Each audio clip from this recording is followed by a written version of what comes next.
Hello, and welcome to Central Booking, where writers and readers are the authority. I'm your host, John Valeri. Today on Central Booking, I'm in conversation with the dynamic and deeply talented Deborah Levison.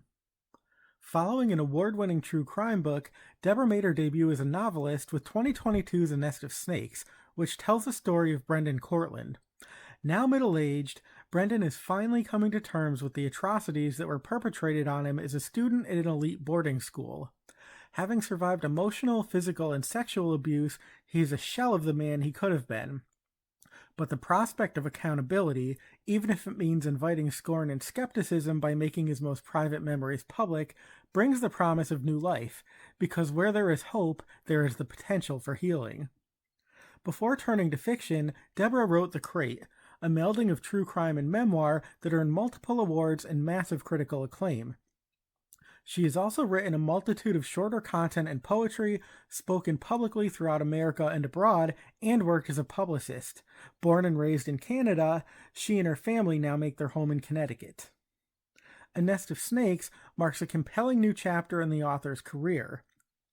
The New York Journal of Books enthused, Deborah Levison proffers a brilliant, gripping, and evocative tale.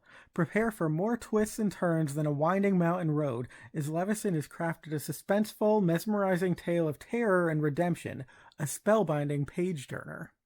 Now, let Deborah Levison be your guide as we enter A Nest of Snakes. Hello, everybody. Welcome to Central Booking. Today, I'm in conversation with award-winning author Deborah Levison, whose debut novel, A Nest of Snakes, is out now from Wild Blue Press. Welcome to the show, Deborah. And I have to say, I feel very fortunate that we have you with us in Connecticut now, another great local talent, but you actually come to us from Canada. Yeah, that's right. Well, thank you so much for having me on the show, John. I'm here now for about half my life. I'm not going to give you exact numbers to calculate, but it's been since the late 1990s, and loving Connecticut. But when I'm home in Canada, I'm home then. I'm home in Connecticut. Ugh, I'm rambling. Both places feel like home. I think it's kind of nice, to have both. But anyway, I think a lot of us are very glad that we can count you among us. And just a quick shout out to Wendy Whitman, another great author who put us in touch. So thanks to her, we get to do this interview tonight. So we're going to be talking about A Nest of Snakes. And people who've seen the cover, my gosh, is it eerie. I don't like snakes. I don't like spiders. This cover, I love it. And it truly skeeves me out. But, the title itself, too, A Nest of Snakes, is really very evocative. But also it doesn't explicitly, sort of give away what the book is about. So I'm wondering, for people who aren't familiar, if you wouldn't mind just briefly giving us sort of your elevator pitch or Cliff Notes version as to what they will find between the covers of this book. Yeah, I'd love to. I'll give you a little synopsis. So the story opens with the main character, Brendan Cortland, who is a very wealthy but broken man who's isolated himself in his Connecticut mansion with no one but his housekeeper and her very strange son for company. And Brendan has these very clear signs of PTSD, especially chronic depression and nightmares like being trapped in a cave with a nest of snakes. And he spends his time trolling these chat rooms, hunting pedophiles. So right away, the reader suspects that he's been abused. And Brendan is a man who longs to feel normal. And these circumstances sort of conspire so that he finally decides to pursue justice by filing a lawsuit against the boarding school that he attended as a boy. And in the story, we go back in time to learn what happened to Brendan at the school. And then the second part of the book takes place in the present, and it's the trial itself, where Brendan's lawyer warns him that dredging up these memories would be painful, but even Brendan is shocked at the horrifying secrets that emerge during the testimony.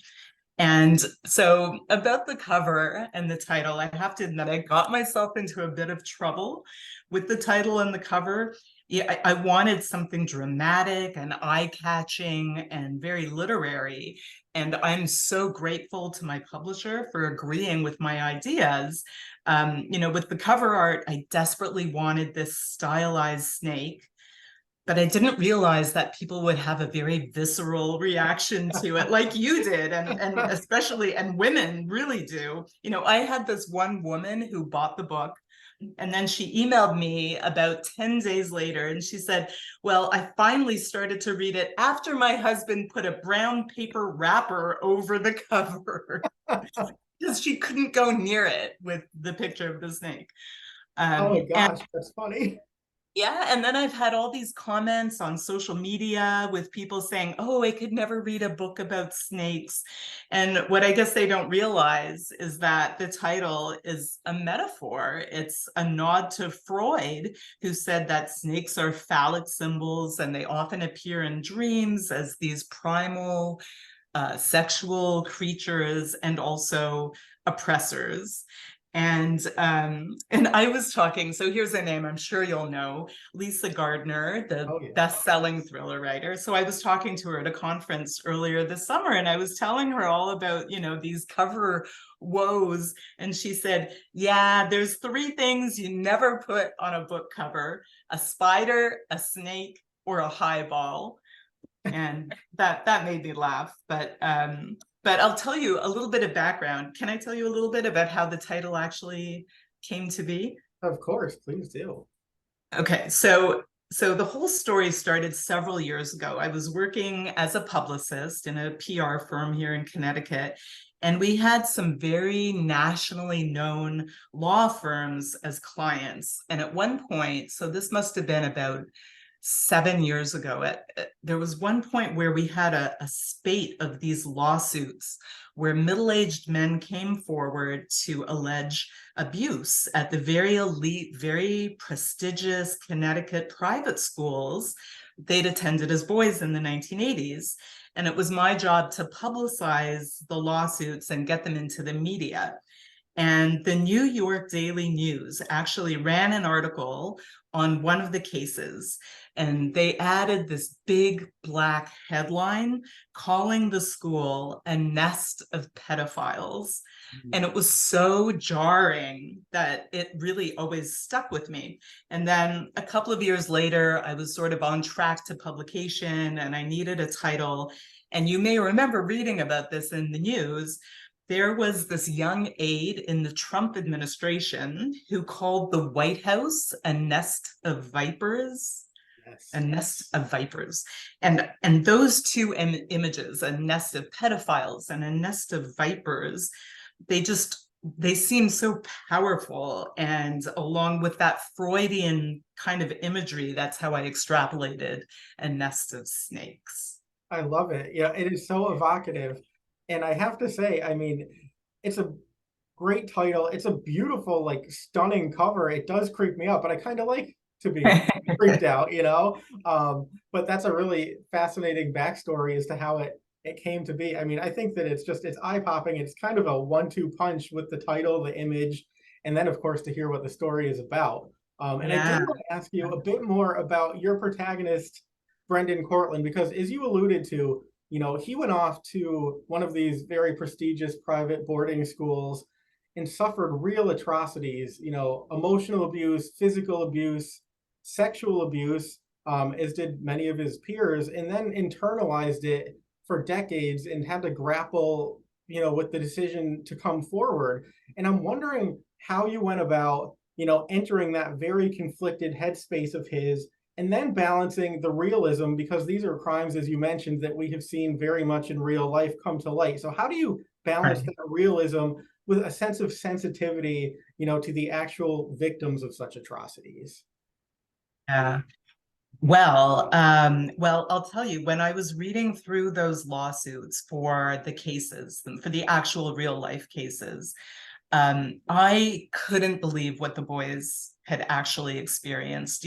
First of all, they were so young and vulnerable, and it seemed like there were predators just coming out of the woodwork, from the headmaster to the athletic coach to teachers to the janitor. And everyone knew who the abusers were, right up to the board of directors. Everyone knew, everyone was complicit in hiding the secret, and no one protected the boys. No one called the authorities. In many ways, it was a lot like the Catholic Church scandal, where the abuse was sort of swept under the rug and priests were shuffled from one parish to the next. It was the same thing with, many of the abusers in private schools. They just went on to teach at new schools if there was some kind of a scandal. And as I'm reading through these cases, I thought it sounded like it should be a book. And then, of course, I had to do all this research. Once I decided to make it a book, I had to research even more.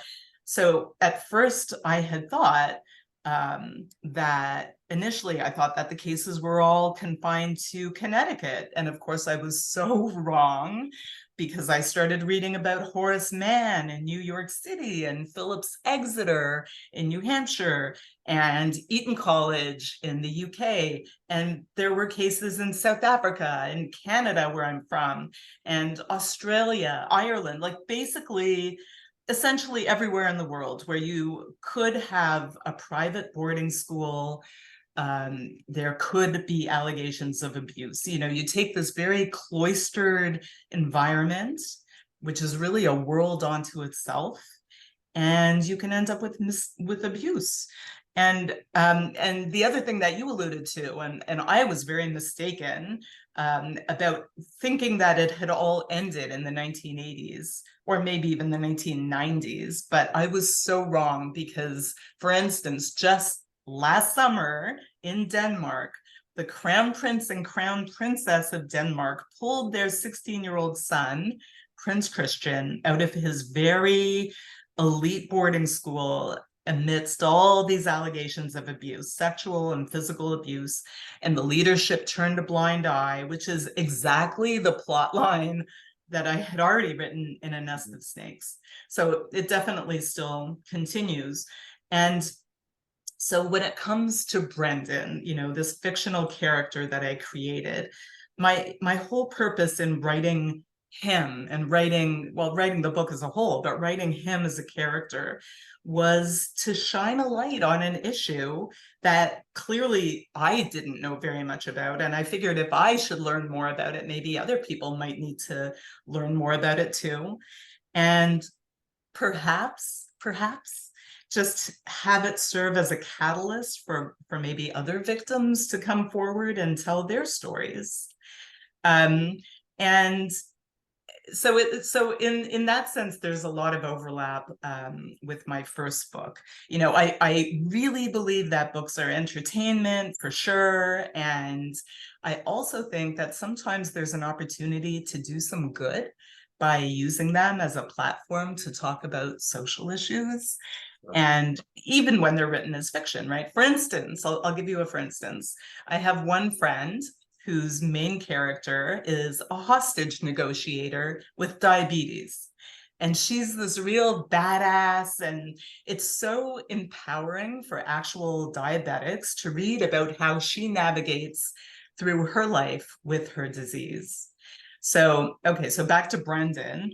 The first priority for me was to present a story of abuse and somehow try to make it a little more readable, a little more palatable for readers, because it's really tough subject matter. And, when I was reading through the facts of the various lawsuits from these law firms, from the actual cases, the details of the abuse were laid out in black and white, and I was just so shocked and horrified. And I decided I had to tone it down a lot. So I made this real concerted effort to suggest what was happening rather than describe. And I did that for two reasons. First of all, because I really didn't want my book to read like a guide for pedophiles. And also because I figured the reader would get it, they would understand what was happening without being clobbered over the head with very graphic descriptions. So if you read through the book, you'll notice I never once use the word penis. And it's all just suggested. And then the second reason I toned it down in my version was because the facts in real life were just so much worse than what I wrote. You know, if I told you what I read, you wouldn't believe me. You wouldn't believe what these boys went through in real life. And what I didn't want was readers just to sort of throw up their hands halfway through and say, nah, I don't believe stuff like that could actually happen. So I wanted it to be toned down enough to be believable. And also I wanted to give Brendan his dignity. So the challenge for me was to, first of all, was to write from the perspective of a man. And the second part of it that you had mentioned about the actual atrocities. So it was actually pretty easy for me to write about Brendan's damaged psyche, because I'm a child of 2 Holocaust survivors. So I've grown up in a world where adults have spent their entire lives coping with childhood trauma. So that part for me actually came a little bit easier. Sure. Yeah, it's a fascinating and infuriating, background, but I think you really said it when you said that, excuse me, that you wanted this to be more palatable. And I think that that's the beauty of fiction, is that it can be illuminating and it can be realistic, but it gives you just enough distance where, there's some separation there, which I think in a case like this is very much necessary. So I do want to emphasize the fact that this is a very, readable book. And as you said, many things are suggested, but not graphically depicted. So it's not, the kind of book that's difficult to read. It's surprisingly easy to read, but it will give you pause when you consider that it's very much based in reality. But it is a page turner. As horrified as you are, you can't stop turning pages because you want to see, if Brendan does get his redemption. And you've talked a bit about structure, and we're going to get into that a little bit more because we do spend a lot of time in Brendan's headspace, but you actually also cycle through a variety of other characters throughout this story. For instance, his psychiatrist, Dr. Aldrich, his attorney, Dylan, his housekeeper, Irma, even at one point, the dog Elvis that he rescues. So I'm wondering if you can tell us, why you wanted to use this roaming narration and why that was important to you to have multiple perspectives to tell this story versus just Brendan's singular perspective. Well, okay, so first of all, thank you so much for calling it a page turner. It's so great to hear that's what you hope for as a writer, but of course you never really know if you achieve it, but thank you. So the book is segmented. You talked about the structure. So the book is segmented to sort of reflect his journey, and in that journey are all these other characters sort of in his orbit. And in the book, as in real life, I think everyone has their own agenda. So I think it just makes a more interesting read for the reader to see how all these characters intersect in Brendan's life, for better or for worse. When I started writing the book, it really felt like I was seeing a movie as it was sort of taking shape on the page. It was very cinematic in my mind. So there was this whole cast of characters that I felt like they added to the drama of what was happening. And, the worldviews kind of bounced off each other. And you mentioned Elvis. He's one of my favorite characters, and he's so key to Brendan's journey of healing. There was actually another character that I'd written in one of my first drafts of the manuscript, and the adage about killing your darlings. Yes. So I had to take out a whole plot line that had this amazing character named Jane, and Jane was a Goliath bird eater, which is, do you know what that is? Goliath bird. It's the largest species of tarantula in the Amazon. And when they're full grown, they are the size of a dinner plate, if you can imagine that. and they're very hairy and very red and very creepy. And so Jane was doing all these terrible things to the villains in the story. And I really love Jane. I had to take her out in the end, but she might appear in one of my future stories. She might creep back into a future book. Oh, I really did like her. fun little wordplay there. That will be my nightmare tonight. Like I said, spiders and snakes. My gosh, I found one in my car yesterday, and it was horrifying. I think the whole neighborhood, heard A a safe. snake? Not a snake, but a rather large orange spider had spun an entire web like in front of my passenger seat, and Oh no. yeah, Oh, it no. was kind of terrifying. I was just glad I looked in the car before I got my mom in because I could imagine Oh what the no. response would have been. So anyway, I don't want to beat this to death with the structure, but I will just say for people out there, one of the things that I really admired and enjoyed about this book is, you're almost getting 3 or 4 stories in one, because you are getting sort of a domestic and psychological drama, but then you're getting an academic thriller and even a courtroom drama. So whatever it is in the mystery, suspense, thriller realm that intrigues you, you will probably find it represented in this book. That's fair to say, right? Well, sure, thank you. Like I that. was just impressed because I felt like I was getting a lot all at once by that segmentation, which is done really, really beautifully. But to sort of piggyback on that, I did want to ask you, in writing a book like this that's so intricate and complex, you have to know a lot about a lot of things. Like you told us about, how you have a background with your family and surviving the Holocaust. And so obviously there's some real insights into trauma there. But other areas of specialty in this book are psychiatry, academia, law. So I'm wondering if you could tell us a bit about your research process into those areas, and then how you had the book vetted afterwards to make sure that you'd achieve sort of that sense of authenticity that you were striving for. Yeah. Okay. So the psychiatrist part of it, the psychiatry part of it, um, did come relatively easy for me in that, well, I studied psychology in university, and some of my favorite novels, like Sybil and I Never Promised You a Rose Garden and Monster, these are all stories of psychiatrists and their patients. So I feel like I had a pretty good background in that going into the story. And then with the courtroom drama part, I had a basic knowledge of legal speak from my years and years of working with lawyers. And but even then, after I had written the courtroom scenes, which really don't delve that deeply into the law, it's more just it's a lot of monologues from the characters in the courtroom drama part of it.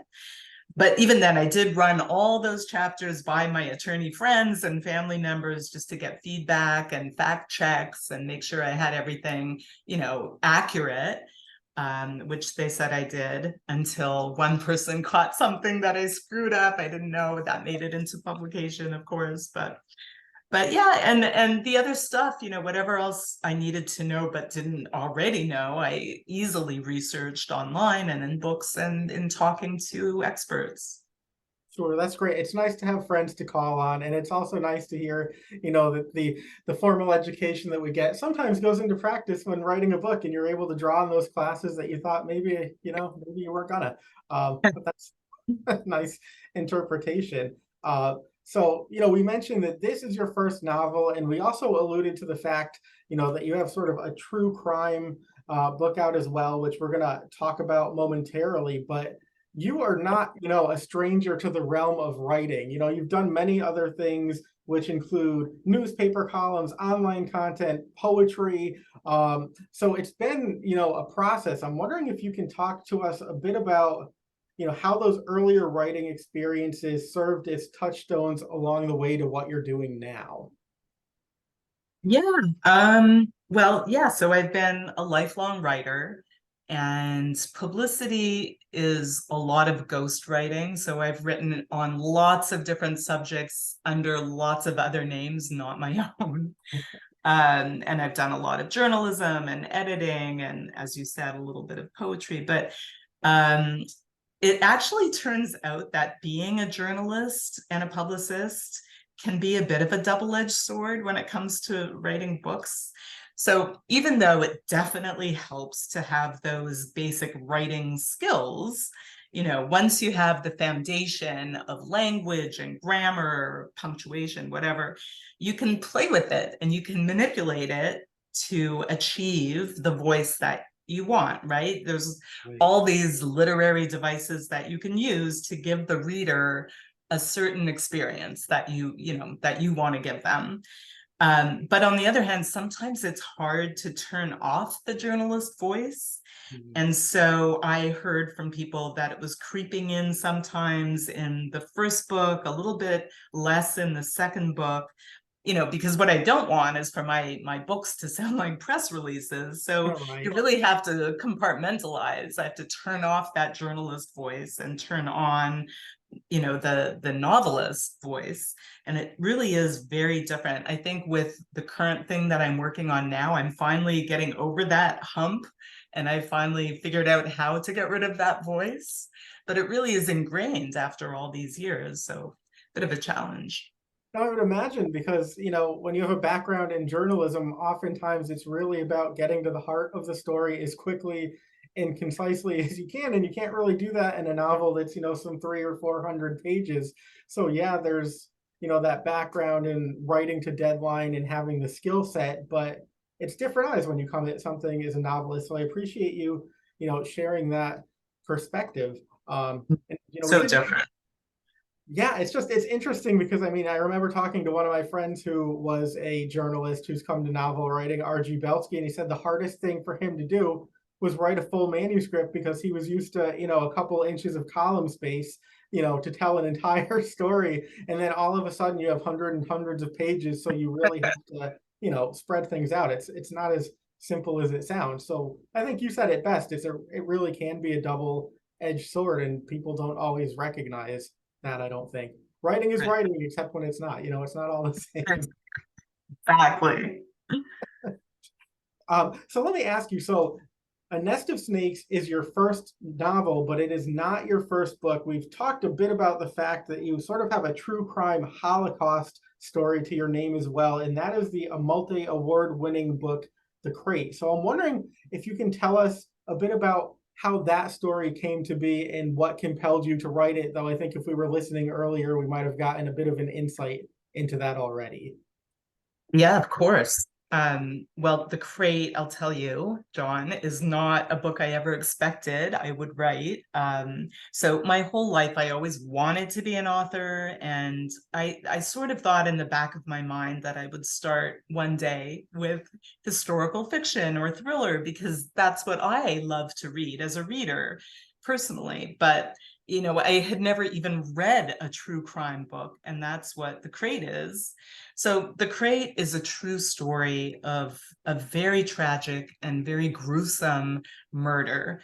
And we mentioned that I grew up in Canada. So back in 2010, my family discovered this wooden crate that was hidden underneath our cottage on a lake in northern Ontario. And this was a cottage that my parents had built in the 1970s. And it was where I spent every summer of my life growing up, and I still spend summers there. And it was a place that was very precious, very important to my family. So my family finds this wooden crate, and when it was opened, it turned out to contain a murder victim, a dismembered woman, and it was fresh, not bones. And as you can imagine, this discovery just rocked my family. So first of all, my brother became the primary murder suspect in an investigation. My husband and I were totally freaked out, and we had 3 pretty young kids that we wanted to protect from the violence of the whole thing. It was in all the headlines. So the media descended on what was our very private sanctuary in the Canadian woods. And my parents, who were already elderly and fragile at that point, they were traumatized because this discovery dredged up their memories of surviving the Holocaust.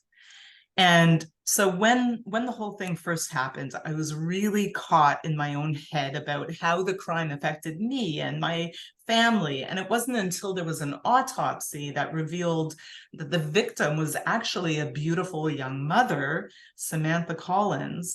It wasn't until then that I realized that she had a story that should be told and that I could actually give her a voice because she no longer had her own voice. And so I wrote about Samantha, about the discovery and the investigation. And it turns out that I knew her murderer. And I wrote about the trial. And throughout the whole thing, I intertwined it all with the stories of my parents in the Holocaust.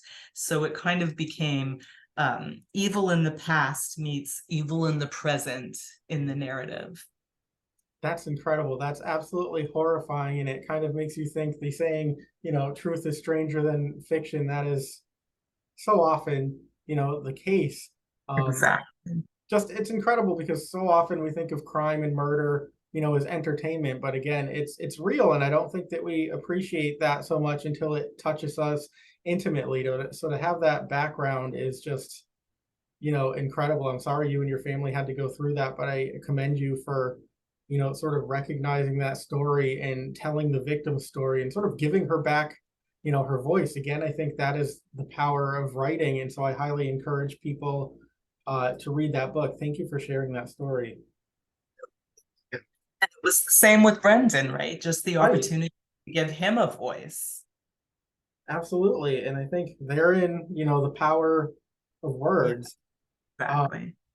So I do want to switch gears a little bit now, but I want to ask you, about the importance of sort of developing a community because writing can often be a very solitary, endeavor, at least until it gets to the editing stage. A lot of times people are just, holed up with their notepads, their laptops, whatever, and they're sort of isolated from the world for a period of time. So can you tell us, a bit about the community that you have found for yourself among other writers and readers, and also offer, if you have any, words of guidance or advice for other writers or maybe even readers who are looking to make, similar connections outside of their computers, outside of their homes, or maybe, within their homes and computers because you don't actually have to travel anymore. That's true. Well, so yes, you started this whole thing by thanking Wendy Whitman, and she's a perfect example of how great it is to be part of this whole tribe of writers. It's such a supportive community, and every one of us, the writers, we get firsthand how brutal this industry can be. And so we understand the frustrations and the triumphs, right? And so we're supportive of each other. There's at least I haven't found it to be a very competitive community at all. It's very supportive. That we can talk about the trauma of a one-star review, or we can congratulate each other on a publishing deal, whatever. But, emotionally, it's so good to have that sense of understanding and connection because so much of the general public has this very unrealistic idea of how publishing works, family and friends included. Right. So really it's nice to be part of this community. And pragmatically, other authors can be so helpful in terms of networking and connections and blurbs and reviews and events and all the things that are important in promoting a book and marketing a book and finding an agent. And just as Wendy introduced us, so all of these connections are super important. So I would definitely encourage new writers to connect on social media, to meet as many authors in person as possible, go to conferences, join literary organizations. Experienced authors like the ones that I meet at conferences are such valuable sources of information. So I'm constantly learning from others. And recently, I became active in the Connecticut chapter of this national organization called Sisters in Crime, and I am loving it. And I've been a member for a while of International Thriller Writers, which is another just fantastic organization. So I can't say enough about those. And wait, what else did you ask me? You asked me about advice for writers. Yeah, just And I think actually you've sort of touched on that, but just ways for people who are feeling sort of isolated, how they can maybe reach out and make contact with like-minded people so that they don't feel that sense yeah, of well, I isolation. mean, that's definitely the upside of social media. I think it has a lot of downside as well, and it's definitely challenging, at least, for me to navigate, but it's definitely the upside is making these connections. And there are so many different groups that you can join online, Facebook groups and what have you, and connect that way. So that's definitely a plus. Absolutely. Like you said, it's such a wonderful, welcoming community. And it's funny because Connecticut has an incredibly deep pool of, mystery, suspense, thriller talent, and it just gets bigger every time I, open my computer. I discover somebody new. But you'd think, people tend to write very dark things, but they are not that way in person. It's not out at all. Like everybody is so welcoming and supportive, and a win for one person is really a win for everybody. So I'm so glad that you pointed that out. And yeah, Connecticut Sisters in Crime is terrific. They're incredibly supportive, and you don't have to be, a woman. You can be a man sister, or I guess a brother. That's true. We have a lot of brothers in crime. Yeah. So you should certainly look into that. Um, Another thing I wanted to ask you about, and you've mentioned a bit about your background in publicity.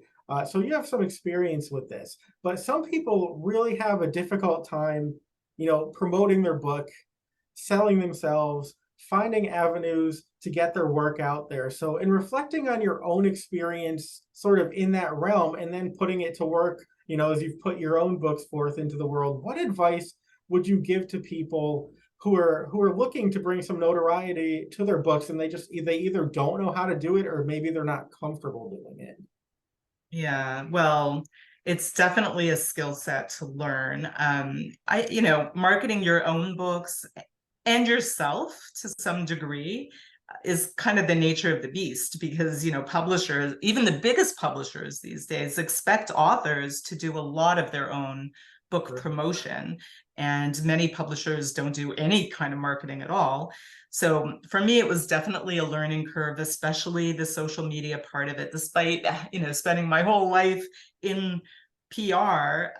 This is just a totally different ball game. So like right now, I'm just starting to dip my toes into TikTok, and I'm really not very comfortable posting there yet. I find Facebook and Instagram are a little more user friendly.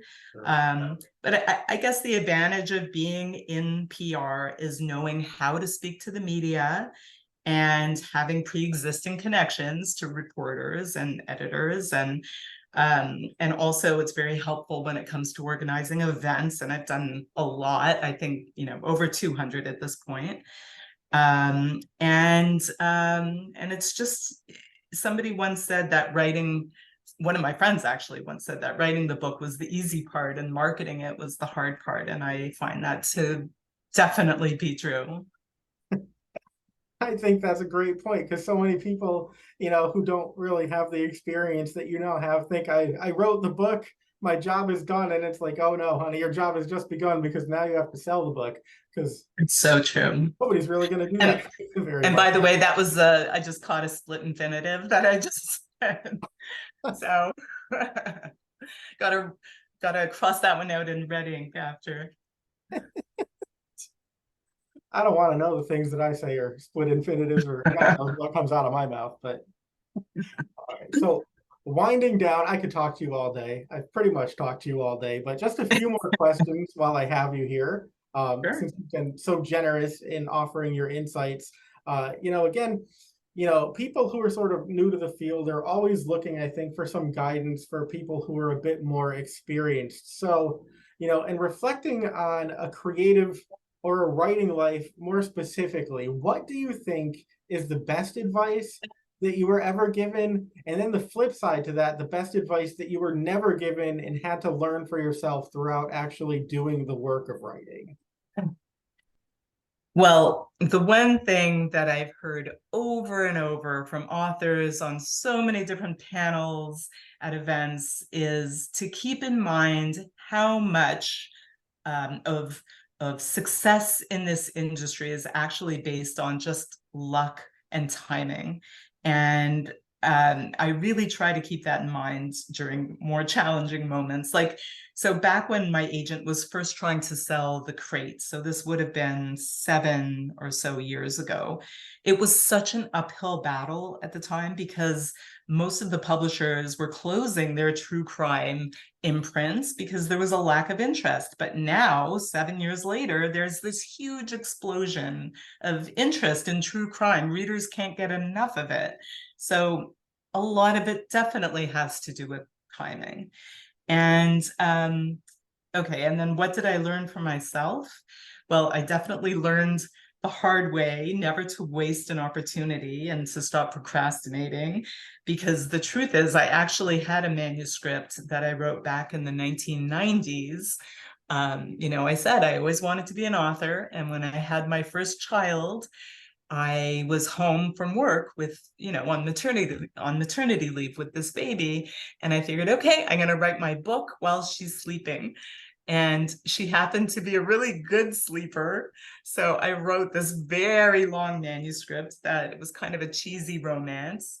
But I was still living in Canada at the time, and I sent the manuscript to the big publishers in New York, and I got back this glowing letter from one of them saying, oh, we got your manuscript, we picked it up from the slush pile, and it was so this and that. And I still have that letter framed. In the end of the letter, the editor said, it's much too long for our publishing program. So if you want to cut it down by, tens of thousands of words, we'd be happy to look at it again. So what did I do? Instead of, doing the editing as they had requested and sending it back and maybe getting published, I just kind of put it on a shelf and I let it sit there for a while and had another baby and moved to the States and got a job, let life get in the way. And in the end, that manuscript was never published. And so now I have these huge regrets about what could have happened if I had really taken that opportunity at the time and gone for it. So if anybody is thinking about writing that first book, just do it. Don't wait. Don't wait till tomorrow. Pick up the pen now and do it. Right. Wow. Thank you for sharing that story. It's funny, but I think that we can be scared of or intimidated by success when something that we've dreamed of for so long all of a sudden is within the realm of possibility. And then too, I think editing can be very, very daunting because you don't want to lose, the magic that was there to begin with. So, but yeah, the trade-off is now you look back these, many years later and say, well, that could have, been something, and maybe this career would have started sooner. So sort of interesting to consider, but you've certainly, found your lane, which is great. So yeah, a little late. Yeah, right. That's you took some detours, but you're on the you're on the road now. Yeah. Still better than some of us. Well, better late than never. There's a good right? cliche. I keep telling myself my favorite taking me to the drive-through. Like it leads me to a coffee, not a book. All right. So final question for you. And you mentioned a bit earlier that you are at work, on another book now. So I'm wondering if you wouldn't mind telling us, if you are able to, or giving us a little bit of a teaser as to what readers might expect next from you. So yeah, I am working on another thriller, but this time it is not nearly as heavy and serious as the first 2 books. So it's very tongue-in-cheek, and it's got these 2 really unlikable main characters who I love and hate at the same time, both of them. And it's such a different experience writing this sort of lighter kind of thriller as opposed to writing about domestic violence and the Holocaust and sexual abuse of children, which was very draining, And so now I'm finding that I'm laughing out loud as I write. Of course, I don't know if anybody else would think it's funny, but I do. I do. So we'll see if it goes anywhere. That's excellent. I always find myself drawn to those characters that you either love to hate or hate to love. So I am so there for that book. And I think that the nice thing too about your sort of career trajectory is that you're not allowing yourself at this point to be pigeonholed. You're doing sort of very different and diverse things and showing us that you can do that and that successfully so that people don't expect the same thing book after book. So tip of the hat to you. Thank you. That's if it gets published. Yeah, right. We'll see. It is a brutal industry, as I said. And that is the publishing world in a nutshell. It's all a mystery, But anyway, as we are waiting for that book, readers sort of have an embarrassment of riches. They can certainly pick up The Crate, which was that true crime nonfiction memoir story, or of course, A Nest of Snakes, which, as I said, is like 3 or 4 super suspense novels all in one. So much to chew on as we wait for that next book. Deborah Levison, thank you so much for being here tonight and sharing with us so generously. Thank you too. I really appreciate your time. That's it for this episode of Central Booking. Thanks for watching, and be sure to subscribe to our channel so you don't miss a thing.